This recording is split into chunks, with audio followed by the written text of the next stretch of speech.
there, it's Jane. And Mike. From Earth Care Farm. It's 90 degrees today, so we're here. We're going to talk about water. And normally Jane kicks it off, but she asked me to start. And so I just like to say that most of us in New England take water for granted.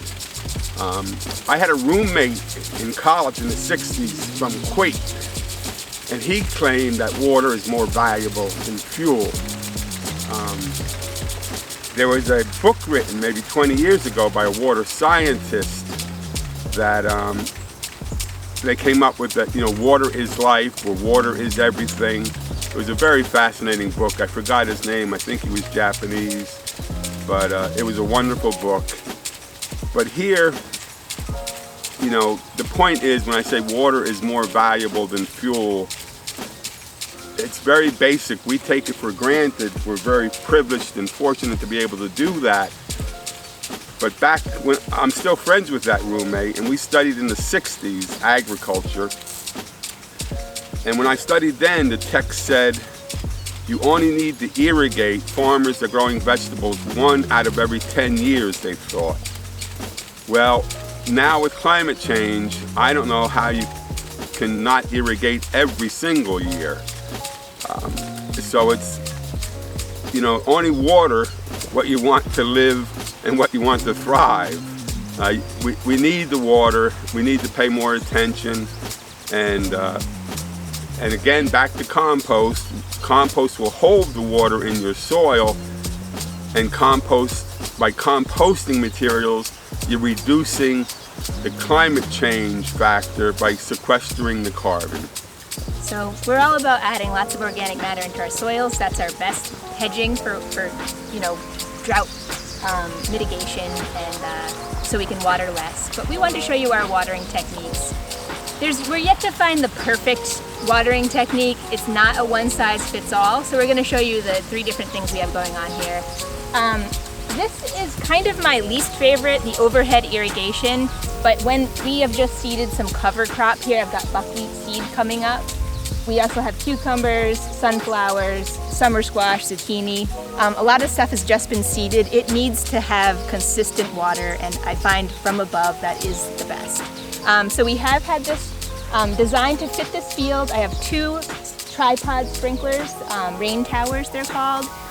Really great, effective for covering the entire garden. We can turn these on for an hour, ideally first thing in the morning so that they can dry out and not stay wet all night. That helps to prevent diseases. And then, it's pretty good. It has good coverage. I do worry about, on a hot day like today, about water evaporating.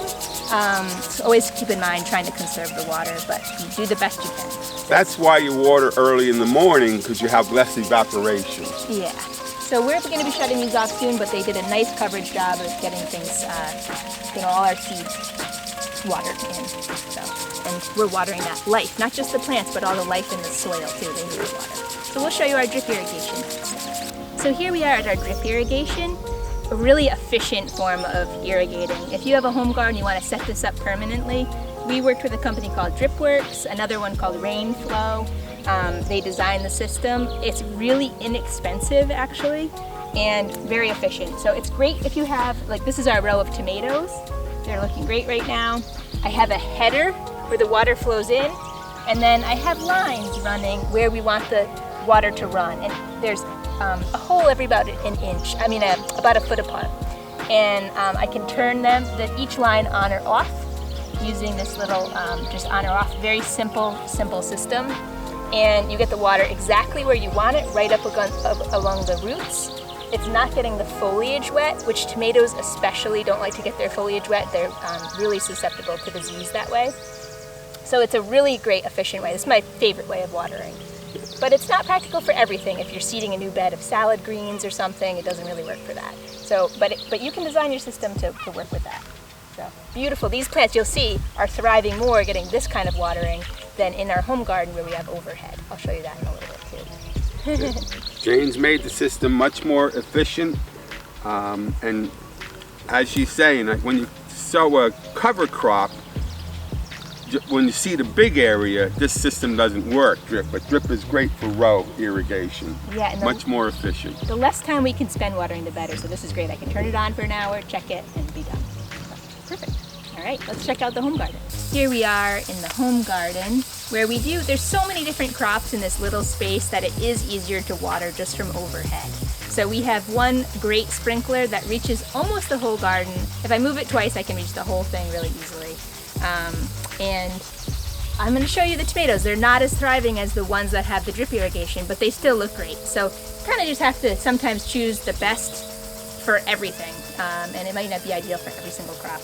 Also going to show you, last week we seeded together, and they've already just started popping up. It's super exciting, and that's because they're getting regular water. Water is just a substance of life, fueling the little microorganisms in here to help everything grow. So really cool to watch in 1 week's time something start from just a little seed and germinate. It's amazing. And once it gets its first water, it just needs this superficial surface watering, but once it has that, it needs to be constantly done.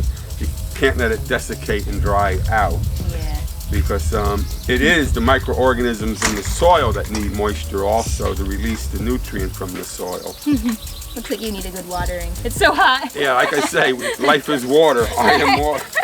By the time this film is done, this is the heat wave, the end of June. I had a science teacher that said we were bags of mostly water. That's what humans are. I thought that was amazing. Okay, let's go check out our hand watering for our raised bed too. So that's probably what a lot of you are doing, is just a couple raised beds you can water by hand. Here we are by our sample raised bed right by our office. I just like to show people what can be done in a tiny area. This is just 4 by 4. And we have a sampling of different things I thought people might be growing. We have a beautiful kale, some cosmos, nasturtiums, a runner bean, and we just water this easily by hand with a hose. So,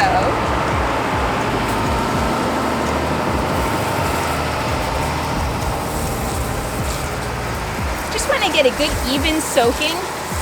And we're using, this is just filled with our raised bed mix, so it just likes to soak that water in. And then to know that you've had enough water is something that you learn with experience, but I like to actually just stick my finger in and test. Is it wet where the roots would be? When you're first starting out, that's a great way to do things, just to sample it. You don't want it too wet. I'm going to water this where I think it's good, and then I'm going to show you what the soil's going to look like. Again, it's been really hot and dry the last couple weeks here.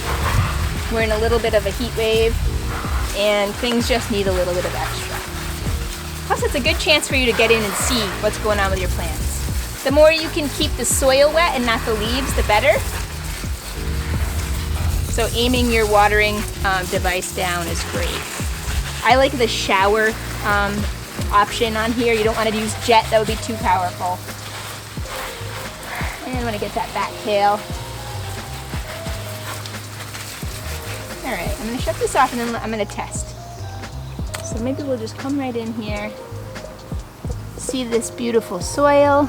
All right, see, I put my finger in there. It's wet down there. It's not saturated water. It's soaking in. This is a perfect amount of water. Might take more if your water is starting off drier. It might take a little less if you have a good organic matter filled soil like this that really just wants to soak it in. Last watering tip of the day is these quick connects. I love these. I have these on everything, so you don't have to unscrew hoses. You just pull down and take it off like that. Way easier to switch out different hoses that you need, different ends and nozzles and sprinkler heads and things. So it's just a simple, easy thing to get at Home Depot or any hardware store. All right, thank you so much. Thank you.